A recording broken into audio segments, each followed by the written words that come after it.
ማለዳ የመጣ ስታነቃኝ። እንደምናደራችሁ ክቡራትና ክቡራን የምፅዓቱ አዋጅ ነጋሪ አገልግሎት አድማጮቻችን ሰላም ለእናንተ ይሁን። የማለዳ ቁርሳችንን አሁን ጀምረናል። አዘጋጅ እና አቅራቢ ፓስተር አለማየሁ ነሞ። መልካም ጊዜ ሆነላችሁ። ከሕይወት ምንጭ ውሃ ስታረካኝ። ሰላም ጤና ይስጥልን። እንደምናደራችሁ። ይህ በምፅዓቱ አዋጅ ነጋሪ አገልግሎት እየተዘጋጀ የሚቀርብ የማለዳ ቁርስ ፕሮግራማችን ነው። ወደ ዛሬው የማለዳ ቁርስ ፕሮግራም ከማለፋችን በፊት ይህንን ማለዳ የሰጠንን እግዚአብሔር አምላካችንና አባታችንን አብረን አመስግነን ወደ ዛሬው የማለዳ ቁርስ እናልፋለን።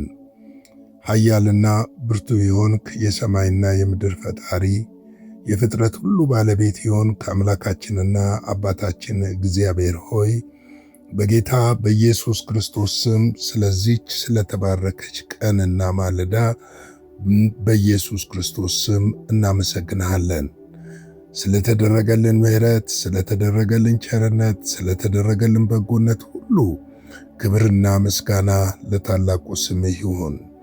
አንተ በደምህ አጥበህ ቀድሰህ በቁስልህ ፈውሰህን መርገማችንን ከኛ ላይ ወስደህ ቸርነትንና ምሕረትህን አድርገህልን ዛሬን ደግሞ በፊትህ ሕያው የሆነውን ቅዱስ የሆነውን ቃልህን ልንሰማ ልንማር ከአፍህ እግዚአብሔር ሆይ ዕድል ስለሰጠህን እናመሰግንሃለን።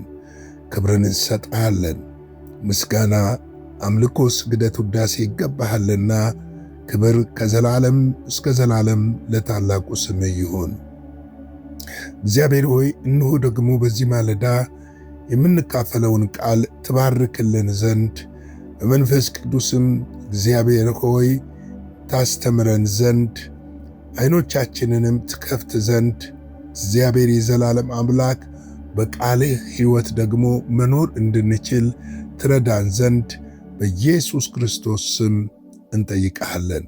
እግዚአብሔር ሆይ ስለ ሁሉ ነገር ተመስገን። ሁሉም በእጅህ አሳልፈን ሰጠን። በኢየሱስ ክርስቶስ ስም አሜን። እንግዲህ እየተመለከትን ያለነው የቆላስይስ መጽሐፍ ምዕራፍ 2 ነበረ። በዚህ ክፍል ላይ ስንመለከት ቁጥር 16 ነበር በምዕራፍ 2 ላይ የተመለከትነው በትናንትናው ዕለት። እንግዲህ በመብል ወይም በመጠጥ ወይም ስለ በዓል ወይም ስለ ወር መባቻ ወይም ስለ ሰንበት ማንም አይፍረድባችሁ ይላል። እንግዲህ በዛን ጊዜ አይሁዶች በዚህ ነገር ሲሪየሶች ነበሩ፣ ያጠብቁ ነበርና አሕዛቦች በሚሆኑት ነገር ትንሽ የመበሳጨትና የመኮነን ነገር ነበረ። ጳውሎስ ያንን ለማስተካከል ነው ማንም አይፍረድባችሁ ብሎ የሚል። እንግዲህ ሐዋርያት ሥራ ምዕራፍ 15 ላይ እንደምታውቁት እጅ ጭነው ሲጸልዩላቸው ለጳውሎስ ወደ አሕዛብ ወንጌልን እንዲያደርስ ሸክም እንደተሰጠውና የአሕዛብ ሐዋርያ ነኝ ብሎ ራሱንም እንደሚጠራ ታውቃላችሁ። እና ብዙ ጊዜ በአይሁዶችና በአሕዛቦች መካከል በዚህ በሕግ አቅጣጫ ከፍተኛ ክርክር ይነሳ ነበረ። ያ ክርክር ምንድነው? በመብል ዙሪያ፣ አምልኮታዊ ስርዓት ዙሪያዎች ላይ እንደዚሁም ደግሞ ገላትያ ላይ እንደምናየው የለም የሙሴን ሕግ ጨምራችሁ መቀበል አለባችሁ የሚሉ ክርክሮች፣ ኢሹዎች ይነሱ ነበረ። እነዚህን ኢሹዎችን ለማፍረስ ማስተማር ነበረበት። ምክንያቱም ማስተማር የነበረበት ዋና ምክንያት ባሮጌው ነገር አዲሱን ነገር ለመቀበል የሚፈልጉት አይሁዳውያኖች በአሕዛብ ላይ የሚያደርጉትን ጫና ለመቀነስ ማንም አይፍረድባችሁ ብሎ ሲናገር እንሰማዋለን። ምክንያቱም ብዙ ጊዜ በፍርድ የተሞሉ ነበሩና ከእነሱ ከሚያስቡትና ከሚገምቱት ከሚጠብቁት በላይ ወንጌል ደግሞ በአሕዛብ እየተስፋፋ ሲመጣ እንደየሀገሩ ያለው ካልቸር አለ፣ እንደየሀገሩ ያለው የምግብ ስርዓት አለ፣ እንደየሀገሩ ያለ የአነጋገር ዘይቤዎች አሉ። ሁሉ ነገር በእኛ ስርዓት ይሁን የሚል ነገር ነበራቸው እነዚህ አይሁዶቹ ማለት ነው። ስለዚህ ነው ጳውሎስ ይህንን ነገር ማቅናትና ማስተካከል ስለነበረበት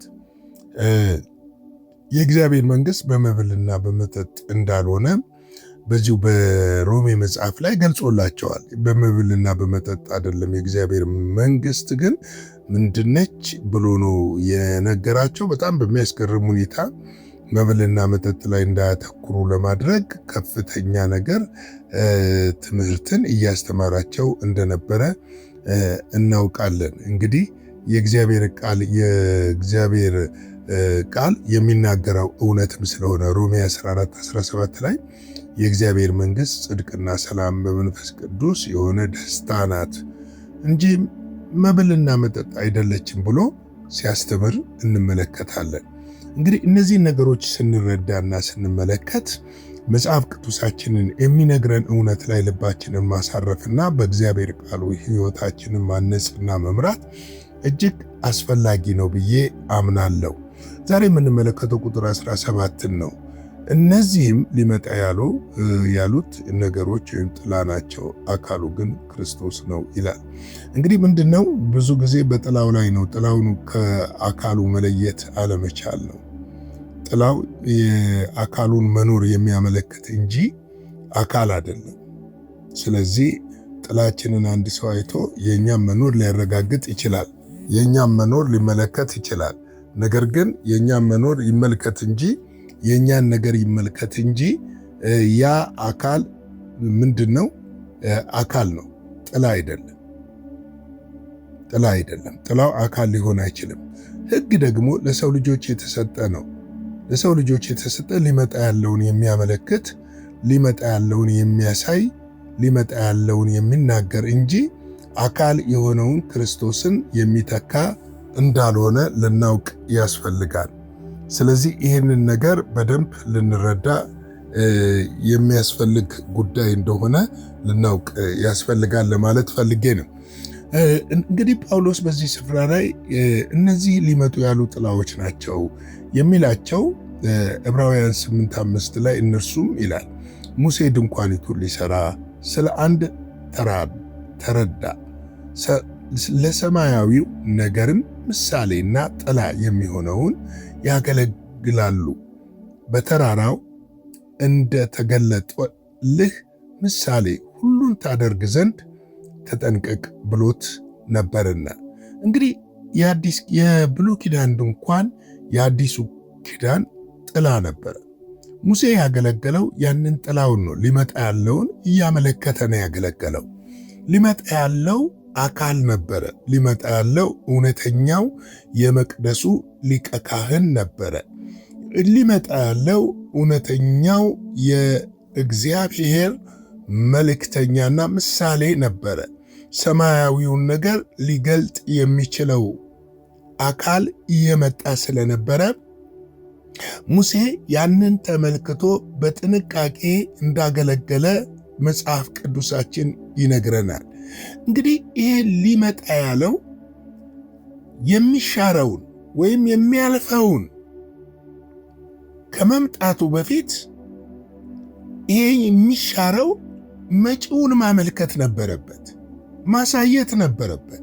ለምሳሌ የብሉይ ኪዳን ስርዓቶችን ሄዳችሁ ትኩር ብላችሁ ስትመለከቱ በአዲስ ኪዳን የኢየሱስ ክርስቶስን አገልግሎት በሙሉ የገለጠ እንደነበረ እንመለከታለን።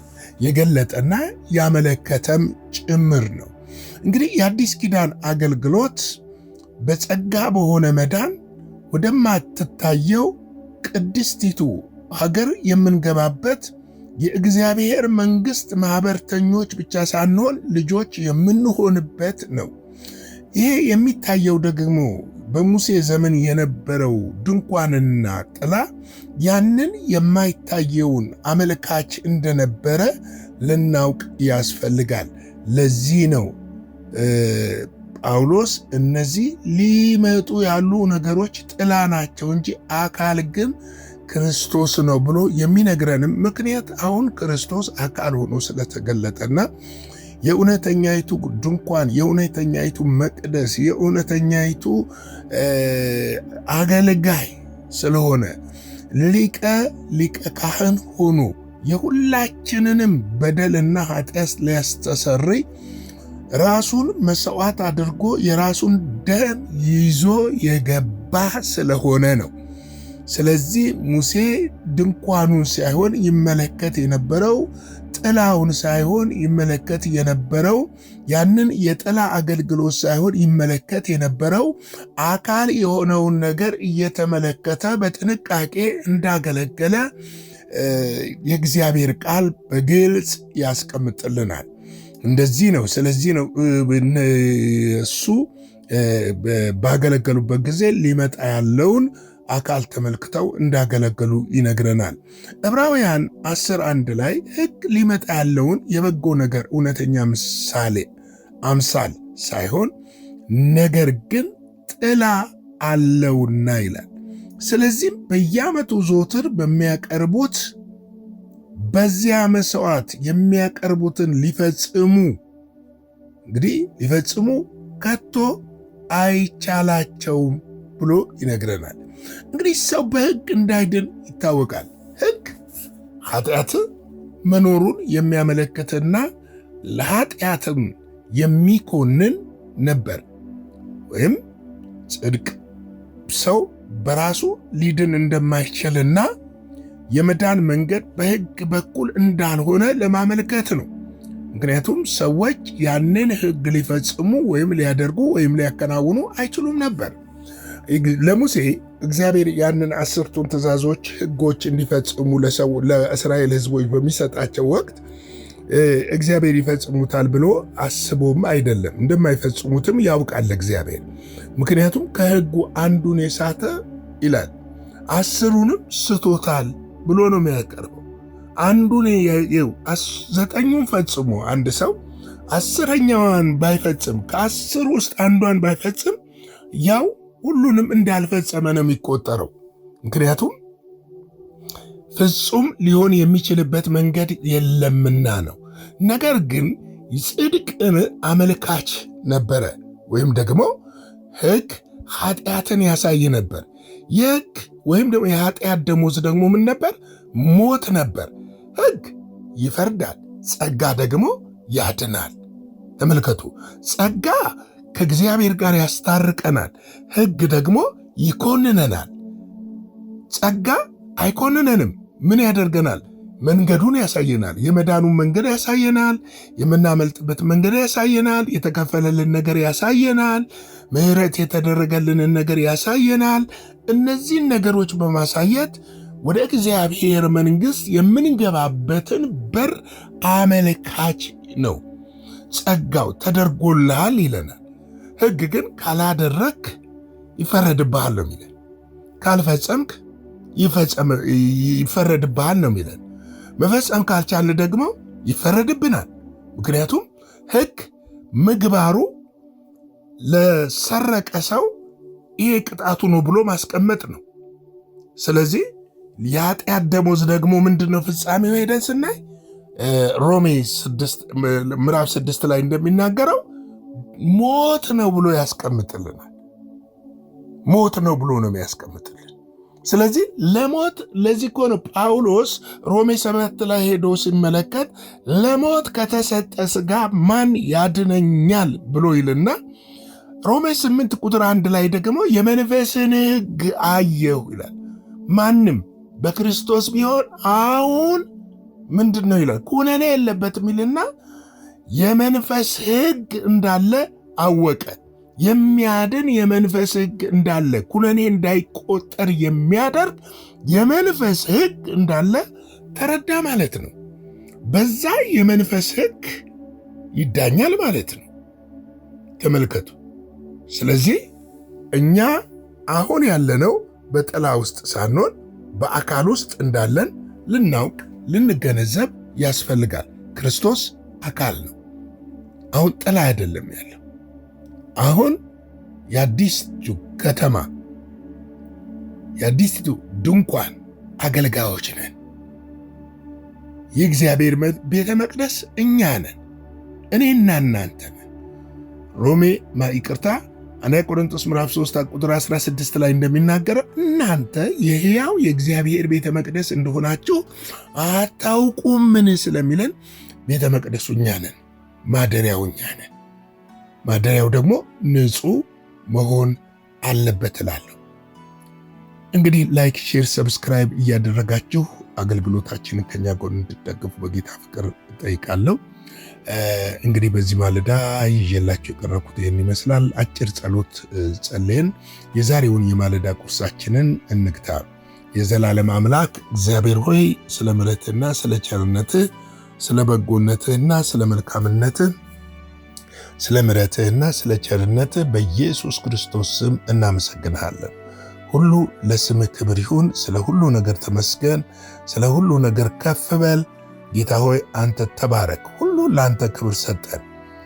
እግዚአብሔር አምላኬና አባቴ በነገር ሁሉ እንድትረዳን፣ እንድታግዘን፣ አቅም እንድትሆነን፣ ጉልበት እንድትሆነን እንጠይቅሃለሁ። በደምህ ሸፍነን፣ ከክፉ ሁሉ ጠብቀን። ሁሉ ለስምህ ክብር ይሁን። ስለ ሁሉ ነገር ተመስገን። በኢየሱስ ክርስቶስ ጌታና ጻድቅ ስም አሜን።